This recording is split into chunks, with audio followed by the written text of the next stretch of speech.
श्री मल्लिकार्जुनाचं देवालय भक्तांच्या येण्याने नेहमीच गजबजलेलं असतं। देव देवालयातच भेटतो असं नाही, तो मनात हृदयात असावा लागतो।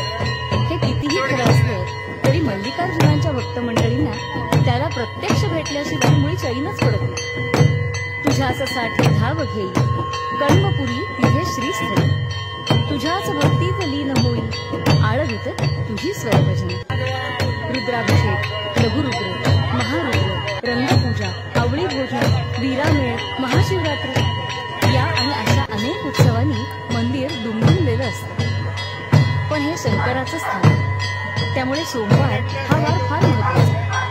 दर सोमवारी शिबिकोत्सव होतो। श्री मल्लिकार्जुन पालखीमध्ये विराजमान होता। वाद्यांचा मंगलध्वनी, दिव्यांचा लखलखाट या साऱ्याचा अनुभव घेत घेत सोमसूत्री प्रदक्षिणा होती आणि मग श्री मल्लिकार्जुन देवालयामध्ये परत येतात। पालखी निघे सोमवार, सोबतीला दारा बांगडी, नगाऱ्यात ढोल ताशे निनादती, पार्वती पती हर हर महादेव।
काणकोण हा दक्षिण गोव्यातला शेवटचा तालुका. मडगावकडून दक्षिणेला जाताना डोळ्याला दिसतात ती हिरवीगार शेतं, कल्पवृक्षांच्या बागायती, वळणदार रस्ते, घनदाट झाडी. ह्या साऱ्यांना मनात साठवत साठवत आपण येतो करमल घाटापाशी. हा घाट उतरत असताना वाटतं की डोंगर आणि समुद्र यांचा एकमेकांशी जणू लपंडावत चालला. हा घाट ओलांडला की पलीकडे दिसते ती काणकोणची भूमी. काणकोण तालुक्यातच आणखीन 4 ठिकाणी वेगवेगळ्या गावात मल्लिकार्जुनाची देवस्थानं आहेत. पण श्रीस्थळी असलेलं मल्लिकार्जुनाचं देवस्थान सगळ्यात मोठं आणि प्राचीन. मंदिराचे खांब, भिंती, प्राकार सारच किती सुंदर. पण त्याहूनही सुंदर आहे इथला अधिपती मल्लिकार्जुन. गुण कैसे गावे तुझे कवण्या परी सांग, नाम जपा तुझी या करिता जीव होवो चांग. तुझ्या अस्तित्वाचा आम्हा लागेना रे थांग, आदी नाही अंत तुझला तू तर अथांग. आम्ही तुझ्या देऊळाचे दगड माती खांब, सत्यम शिवम सुंदर रूपी तूच भोळा सांब.